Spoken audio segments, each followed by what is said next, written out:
आताची एक ब्रेकिंग बातमी बघूयात। महादेव मुंडेंच्या खुनाच्या प्रकरणी एक अपडेट येतेय। महादेव मुंडे खून प्रकरणामधील तपास अधिकारी पुन्हा एकदा बदलण्यात आलेले आहेत। सहाय्यक पोलीस अधीक्षक कमलेश मीना हे आता महादेव मुंडे खून प्रकरणाचा पुढचा तपास करतील। याआधी या प्रकरणाचा तपास अंबाजोगाईचे पोलीस उपअधीक्षक अनिल चोरमले यांच्याकडे होता। सोमवारी या प्रकरणाचा तपास गेवराईचे पोलीस उपअधीक्षक एन.बी. राजगुरू यांच्याकडे वर्ग करण्यात आला होता। मात्र काही तासांमध्येच हा तपास आता केजचे सहाय्यक पोलीस अधीक्षक कमलेश मीना यांच्याकडे सोपवण्यात आलाय। दरम्यान महिनाभरामध्ये या प्रकरणाचे तपास अधिकारी 3 वेळा बदलण्यात आलेले आहेत।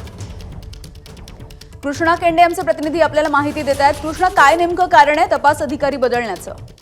गेल्या काही दिवसांपासून या सगळ्या प्रकरणामध्ये तपास अधिकारी बदलले जात आहेत। खरं तर महादेव मुंडे यांच्या पत्नीनं या सगळ्या प्रकरणाचा तपास लागावा म्हणून जिल्हाधिकारी कार्यालयासमोर उपोषण देखील केलेलं होतं।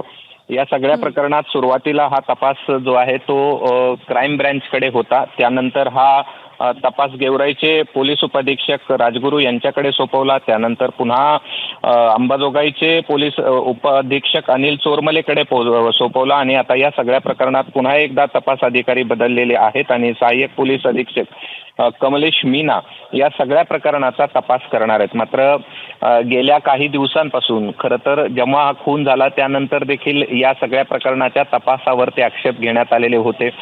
या सगळ्या प्रकरणात सुरेश धस यांनी हे सगळं प्रकरण पुढे आणलं आणि त्यानंतर तपास अधिकारी बदलण्यात आले। मात्र ह्या सगळ्या प्रकरणात महिन्याभरापासून 3 तपास अधिकारी बदललेत। मात्र या प्रकरणात अद्याप कोणालाही अटक करण्यात आलेली नाहीये, हे विशेष आहे। अगदी धन्यवाद कृष्णा, वेळोवेळी माहिती जाणून घेत राहू। एबीपी माझा, उघडा डोळे बघा नीट।